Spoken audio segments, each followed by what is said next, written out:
एलाह की घाटी में पलिश्ती और इजरायली सेनाएं एक दूसरे का सामना करती हैं, जो युद्ध का एक मौन प्रस्तावना है। गोलियत चमकदार कवच पहने हुए एक विशालकाय खुले में टहलते हुए उसकी चुनौती घाटी में गूंजती है। राजा शाऊल और उसकी सेना डर से लकवाग्रस्त होकर खड़े हैं। उनके चेहरे खौफ से बने हुए हैं क्योंकि गोलियत की आवाज गूंजती है। डेविड आता है। योद्धाओं के बीच एक चरवाहे का लड़का। गोलियत की चुनौती पर उसकी आंखें चौड़ी हो जाती हैं। डेविड की नजर में दृढ़ संकल्प की एक झलक जलती है, विशाल के ताने के खिलाफ एक मूक वादा। धुंधले प्रकाश वाले तंबू में डेविड राजा शाऊल के सामने दृढ़ता से खड़ा है, उसकी आंखें अटूट संकल्प से जल रही हैं।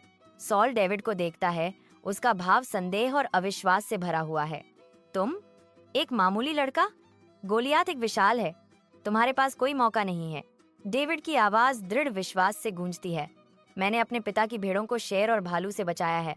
प्रभु ने उन्हें मेरे हाथों में सौंप दिया और वह इस पलिश्ती को भी सौंप देगा। शॉल मान जाता है, उसकी शंका एक नाजुक उम्मीद को रास्ता देती है। प्रभु आपके साथ रहे, जाओ और तुम्हें जीत मिले। एलाह की घाटी में निर्दयी धूप के नीचे डेविड आगे बढ़ता है, केवल एक गुलेल और पत्थरों से लैस। गोलियत दहाड़ता है, उसकी आवाज घाटी में गूंजती है। मैं तुम्हारे मांस को हवा के पक्षियों और मैदान के जानवरों को दे दूंगा। डेविड ने जवाब दिया, उसकी आवाज साफर और निडर थी।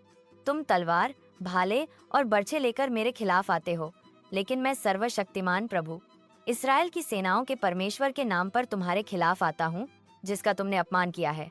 घाटी सांस रोक लेती है क्योंकि दो योद्धा एक दूसरे का सामना करते हैं। राष्ट्रों का भाग्य दांव पर लगा है।